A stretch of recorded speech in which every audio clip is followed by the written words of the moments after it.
turma, tudo bem com vocês? Chegando para mais uma aula da nossa disciplina. Eu espero que, na medida que vocês forem assistindo o vídeo, façam as anotações de vocês, daquilo que não ficou claro, as dúvidas que surgiu a partir do conteúdo, tá certo? Então, vamos lá para mais uma aula da nossa disciplina. Lembrando também que as dúvidas e a curiosidade é que move a ciência. E outro ponto para a gente destacar é que a gente vai ter nos nossos encontros os momentos para partilhar as dúvidas e o que consegue compreender a respeito de cada conteúdo, tá bom? Então, vamos lá?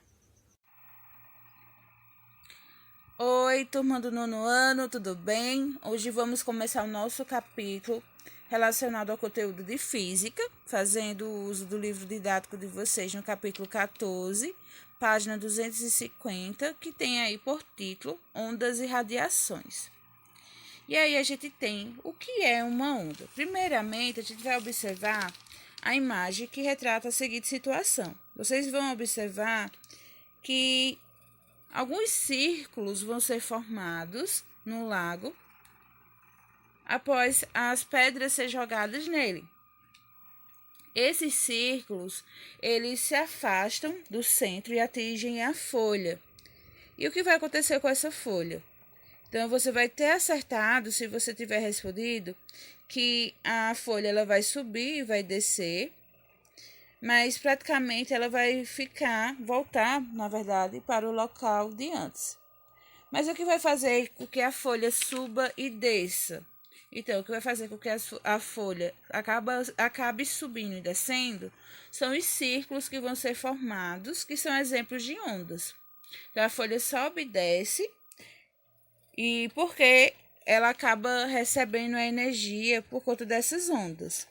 Então, elas se propagam na água, no caso as ondas, e depois passam tudo de volta ao estado que estava antes. Como a folha não é carregada pela onda, podemos concluir que as ondas, elas simplesmente transportam apenas a energia de um local para outro, e na medida que elas vão passando, mas elas não transportam, no caso, a matéria. Então, se fosse assim, a folha ela não continuaria no mesmo local, né? Se, no caso, a onda ela transportasse a matéria. Então, no caso, ela só faz o transporte de energia. Então, a gente pode definir a onda como as ondas, elas transportam a energia de um ponto a outro, depois que passam e encerra ali esse transporte, mas não transporta a matéria. E aí a gente vai ver que existe vários tipos de ondas.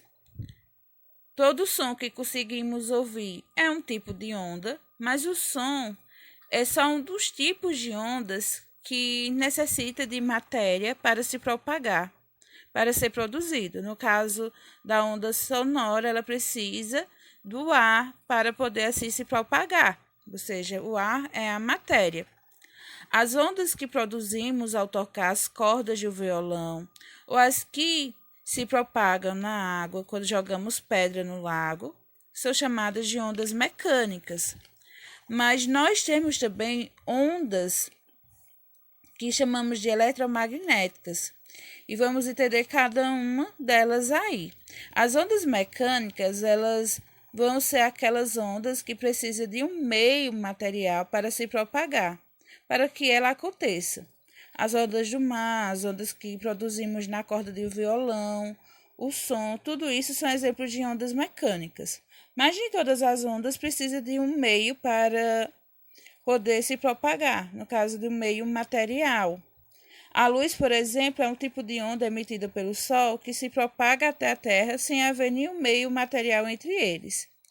E outro tipo de onda é as ondas de rádio, as micro-ondas, que são necessárias para que os celulares e radares funcionem. As ondas de raio-x emitidas em aparelhos voltados para determinados exames médicos e ondas térmicas associadas à temperatura dos corpos que também vão se propagar sem a necessidade de um corpo ali. Essas ondas são chamadas de ondas eletromagnéticas, que tanto se propaga na matéria quanto no vácuo, ou seja, em um lugar sem matéria alguma.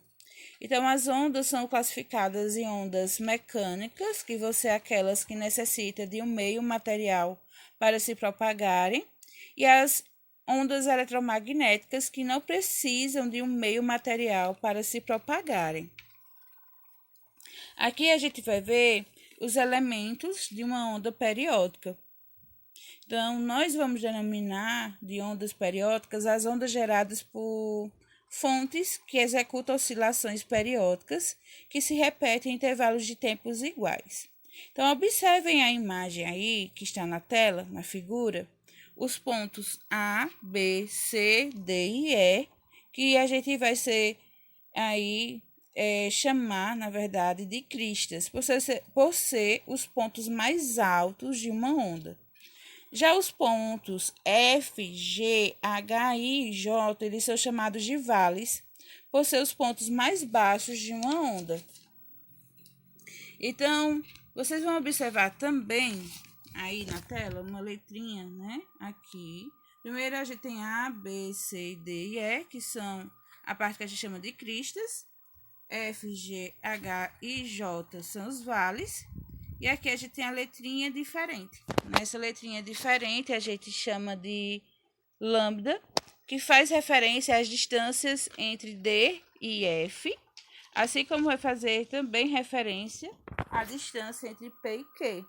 Então, a gente tem a distância entre D e E e a distância entre P e Q, que é dado aí pela letrinha lambda.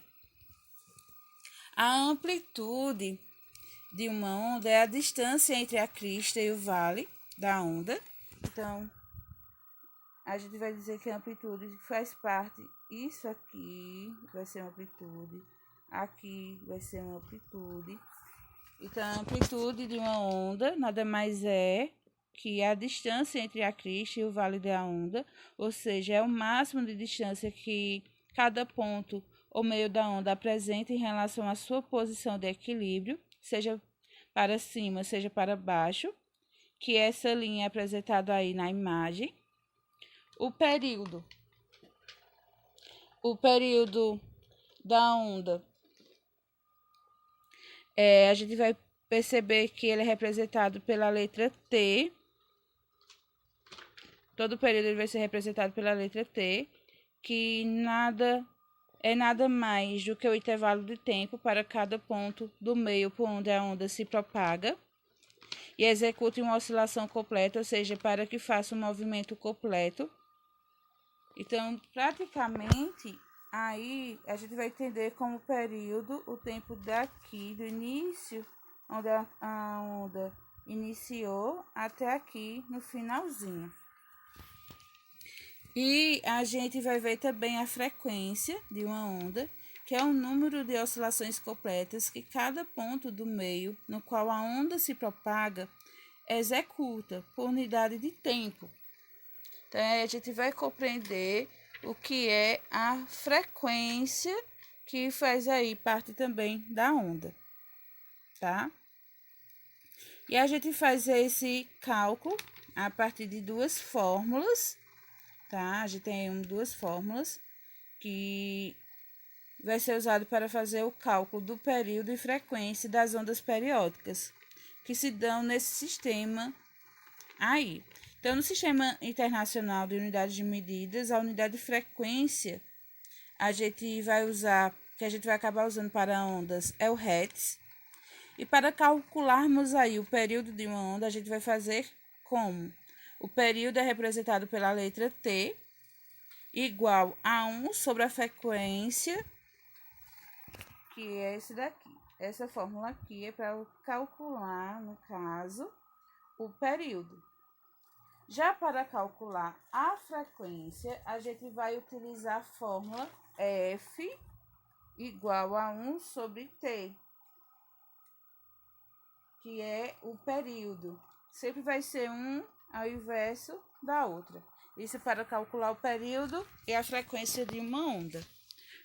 E aqui a gente tem a definição de um tsunami, né? O tsunami é um fenômeno natural, grandioso, né, que muitas vezes chama muito a atenção por conta do que ele pode trazer em consequência.